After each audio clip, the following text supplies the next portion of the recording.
Hello hi అండి. ఈరోజు నేను కాకరకాయ ఫ్రై ఎలా చేసుకోవాలో చూపిస్తున్నానండి. ముందుగా కాకరకాయలు తీసుకొని దానిపైన పొట్టంతా తీసేయాలండి. తీసేసిన తర్వాత దాన్ని కొంచెం సాల్ట్ వేసి కొంచెం నైట్ అంతా నానబెట్టుకోవాలి. తర్వాత దానిలోకి ఒక పౌడర్ ప్రిపేర్ చేసుకోవాలి. ధనియాలు, నెక్స్ట్ కొంచెం పచ్చిశనగపప్పు,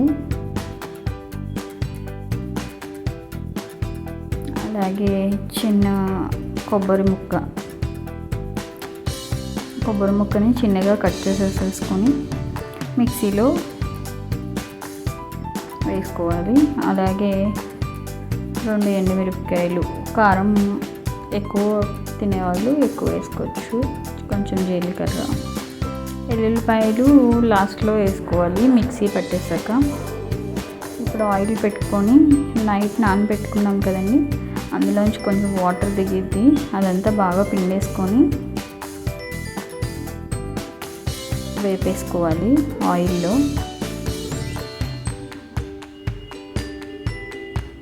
ఇలా ఒకటి తర్వాత ఒకటి వేసి బాగా డీప్ ఫ్రై చేసుకోవాలి. అలా డీప్ ఫ్రై చేయడం వల్ల కాకరకాయ చేదు కానీ, మళ్ళీ పైన పొట్టంతా తీసేయడం వల్ల కాకరకాయలో ఉండే చేదు ఇదంతా తగ్గుతుంది. ఇదిగోండి, కాకరకాయని ఇలా 4లా చీలుకొని వేపుకోవాలి. బాగా వేపుకొని ఇదిగోండి ఇలా పొడి అయిన తర్వాత వెల్లుల్లిపాయలు వేసాను. ఒక 4 ఉల్లిపాయలు కట్ చేసుకొని కొంచెం మగ్గాక అప్పుడు ప్రిపేర్ చేసుకున్న పౌడర్ అందులో వేసి, ప్లస్ కాకరకాయలు రోస్ట్ చేసుకున్నాను కదండి, అది కూడా అందులో వేసాను. వేసి కొంచెం కారం, అలాగే కొంచెం సాల్ట్, కొంచెం పసుపు కూడా వేసుకున్నాను కానీ స్కిప్ అయిపోయింది. అలా రోస్ట్ చేసుకొని ఇలా అన్నంలో తింటే చాలా బాగుంటుంది.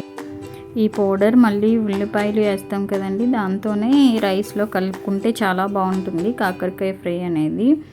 మా చిన్నపిల్లలతో సహా చాలా ఇష్టంగా తింటారు ఇలా కాకరకాయ fry. Please like, share and subscribe. Thank you.